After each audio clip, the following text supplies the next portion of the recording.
We don't know ourselves right now. We don't know who we are. We don't know why we're here. We don't know why we feel what we feel.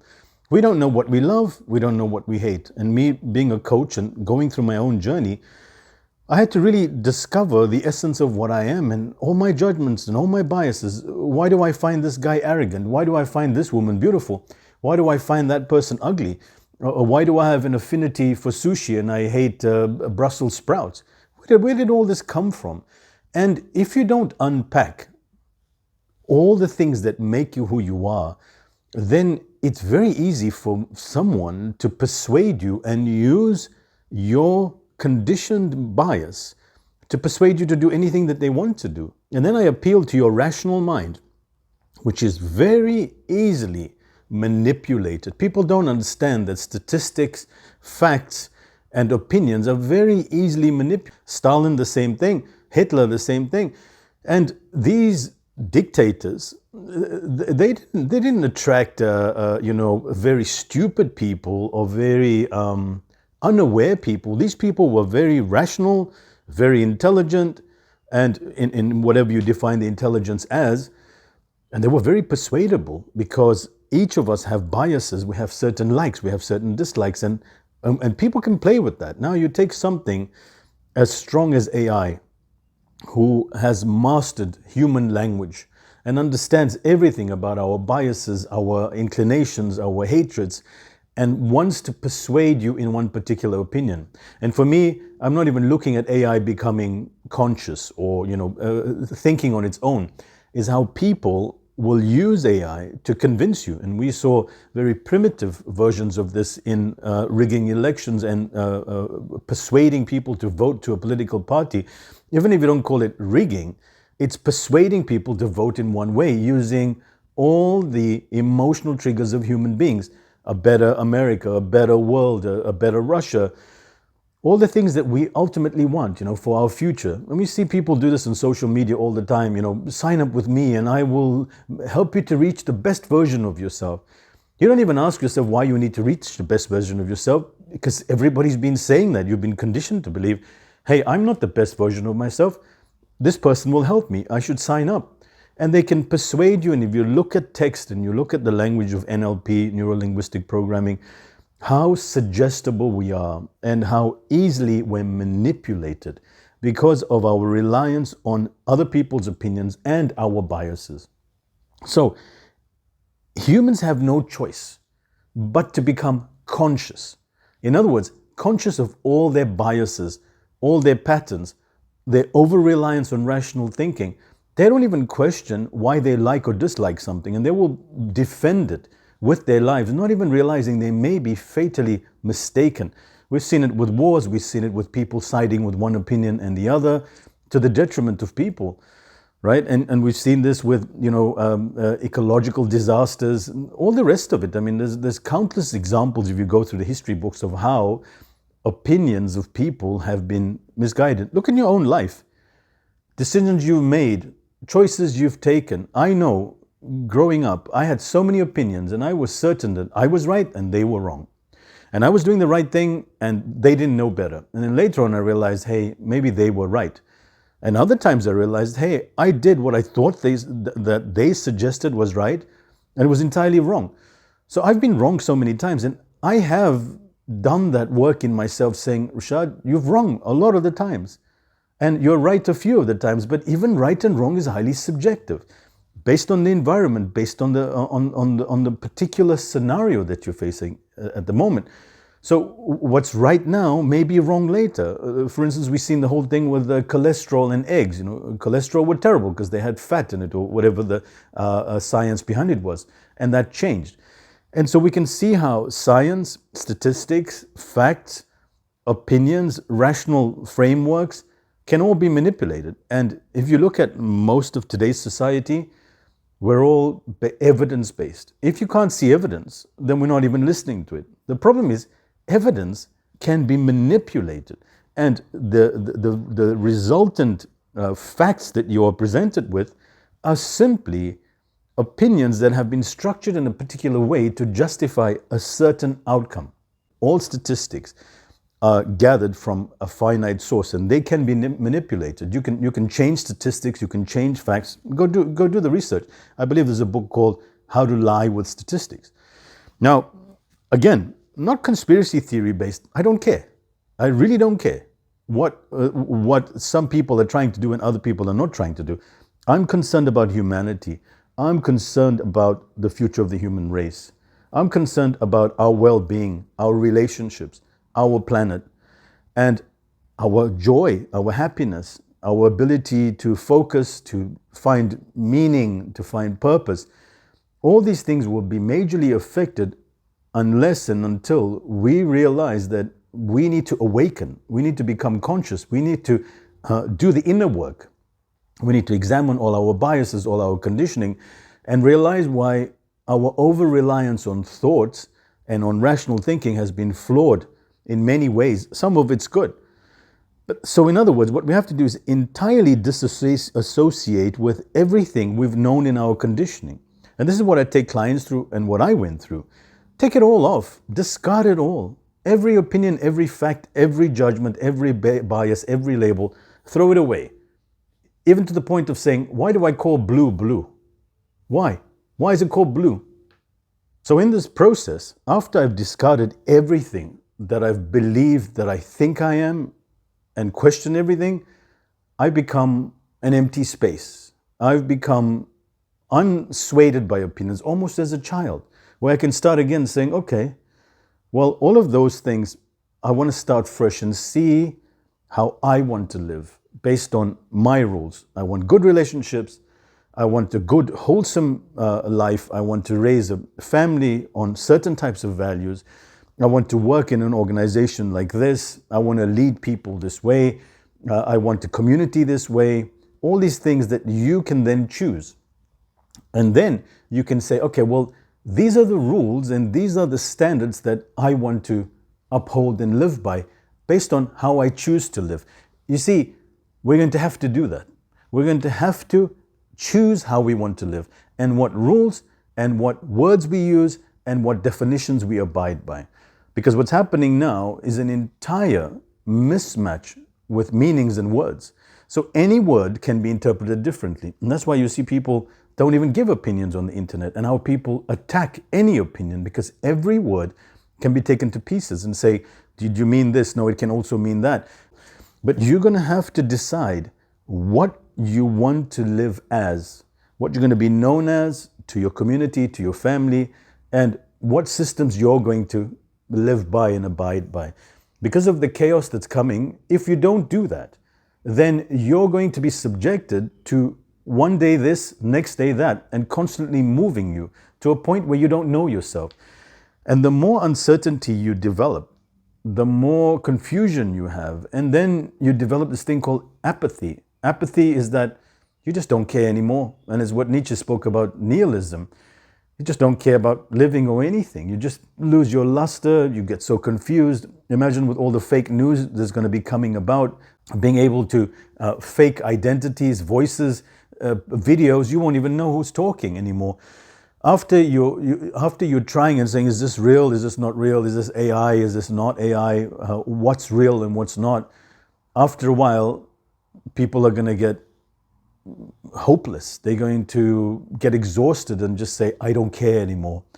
And if you look at the world today, most people, when somebody comes with an opinion saying, look, we need to do this, we should take charge, most people are like, why do you care?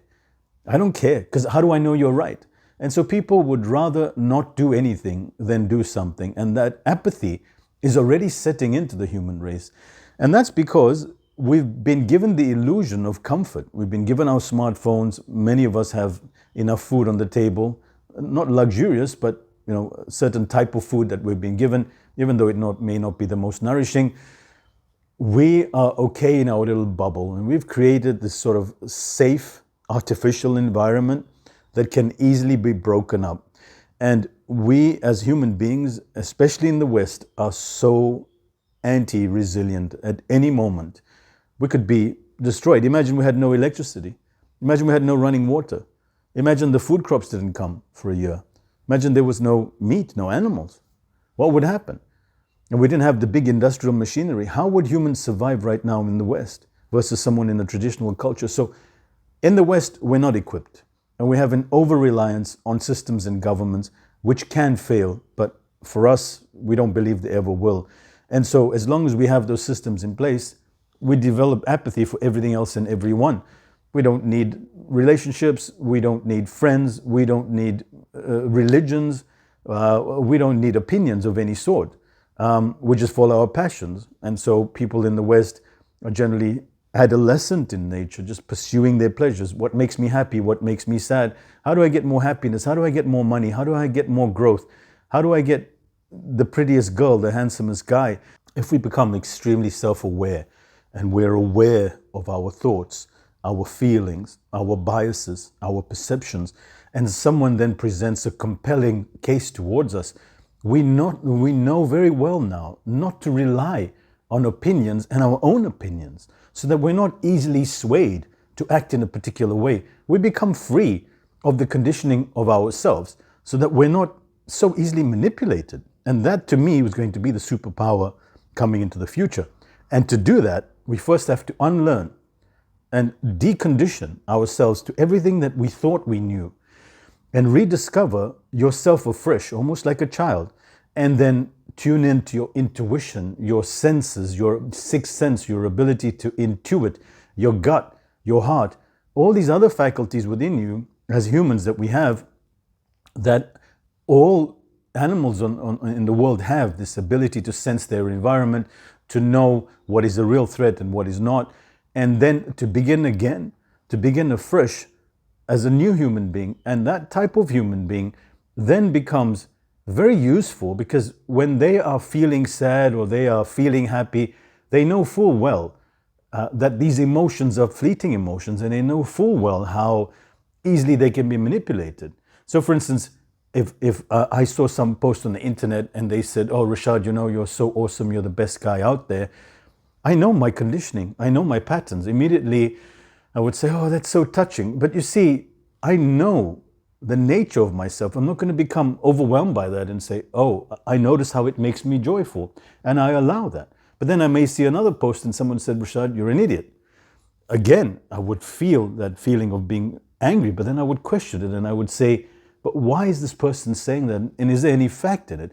It's almost like you've got to confront your ego, whatever you want to call the ego, all your patterns, all your biases, so that you become free of conditioning. And when you're free of conditioning, you can act in the present moment. And in that moment, if someone comes and persuades you, or even tells you something that seems so true, and you're so tuned in with all your senses, your intuition, your inner knowing, you will be able to recognize the essence of it and choose not to participate in it.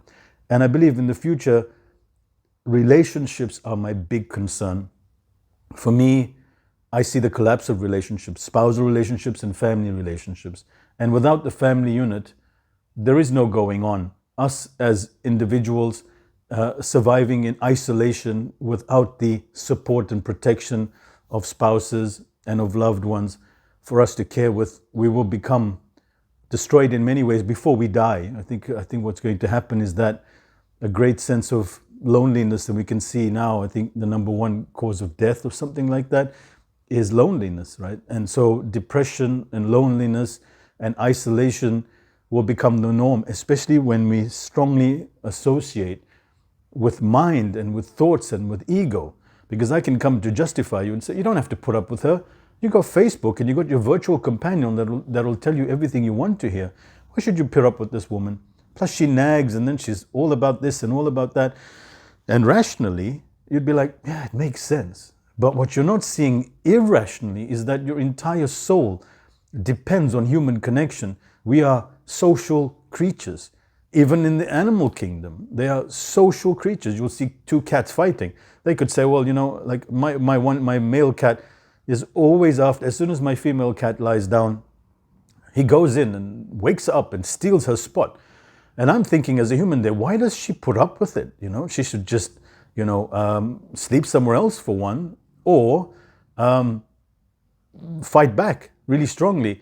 But I realized that, and then they'll sleep together and they'll cuddle because they don't have this sense of ego. When it's cold, They come together. They're not going to say, well, you did that to me yesterday. There's no way I'm going to cuddle with you today. Because they realize it unconsciously, naturally, that together we are strong. And apart, we're going to get more cold and I'll probably die. So that's why we need to be together. And they're not doing this rationally or with reason. It's acting by instinct, by intuition, by the natural flow of how we are. And so we've got to really discover our essential natures, our true essence, get rid of all our biases and our labels, and then choose to exist in a world that is harmonious to our natures, to our well-being. And a huge part of our well-being is relationships as well, and finding joy. But you can't find joy in a society where every time you make an opinion, it's criticized, or you are so confused that you don't know what you are anymore. And we see this rise of anxiety. I've got teenage daughters and they don't know what they are. They don't know who they are. They don't know what makes them happy anymore. And that's because of this disassociation with everything that we used to be. And so we're going to have to come up with, almost like I see it, living in communities with rules and regulations and sort of foundations that we inculcate. And I'm not talking about going to, some kind of rigidity, but if there are, D.T. Suzuki, the great Zen master and writer, said, with rules, you can have freedom. Without rules, freedom can't be achieved. So even though it sounds opposing, you're going to have to come up with rules and regulations that you want to live by. What you're going to call things, we'll call this, and we'll associate it with that. Because if you don't do that and you allow the opinions of AI and all the rest of people behind AI is just a name for people behind that with the ability to manipulate at this stage. But remember, it's going to be human beings that are creating AI. And when they create AI with a particular slant and identity based on who designed it, those values are going to come through there. And if you look at your average techpreneur, they're not building technology for the sake of the betterment of humanity. That's a side project. They're interested in profit, they're interested in more R&D, and they're interested in more shareholders. So to develop AI and to develop this technology costs a lot of money. And in order for you to raise a lot of capital, people need to make money out of it. Why would you invest in a company, invest $10 billion like Microsoft did in a company that has open technology and doesn't make a particular cent of profit? Doesn't make sense. So it has to be profit driven. Otherwise, technology and research can't be funded.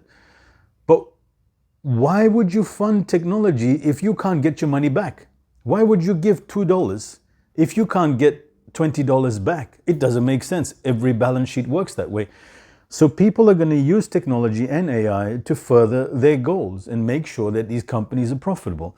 And if you look at Jeff Bezos being the first trillionaire, they're going to have to come up with new terms and a new currency as well, because trillionaire is going to be outdated. The kind of money and power developers of this technology yield is going to be insane and unequivocal, unmatchable, the type of power that is going to come about if we don't realize and put rules and procedures in place as well. And that's from a government level as well.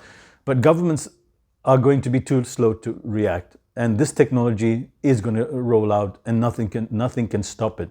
Even if we put a rule here and put a rule there, there's thousands of rational arguments. Well, if we don't do it, then China will. And if China does this, then we won't. And it just never stops. So this train is moving along. Us as humans, what are we going to do when this train arrives at our stop? And the thing is, we're not even equipped now to deal with social media and technology and our relationships, and with the new dialogue and the new reframing of every single identity, personality, and role has been thrown around. We're not even ready to deal with where we are right now. It's almost like our biology is primitive. We're wired for a different era, and we're still trying to catch up to it. Now, when you take AI, it's almost like a 6-month-old baby being given the tools of a 45-year-old man, and they don't know how to use it and what to do with it, and neither do we. If you take 10 2-year-olds and put them in the room and say, you can do whatever you want. Not just that you can play with your toys, this is what you can do. You can change the world. You can do whatever you want, and we trust you. And of course, they don't have the sense of responsibility. They don't have the sense of the betterment of humankind in that way of us maintaining relationships, maintaining joy, maintaining our existence, our dignity, our spiritual connection, our emotional well-being, our resilience through difficult times, our ability to handle depression and anxiety. All these things are not going to be considered by companies developing this technology. And so I appeal to you to begin now in uncovering what you are and who you are before someone tells you what that is.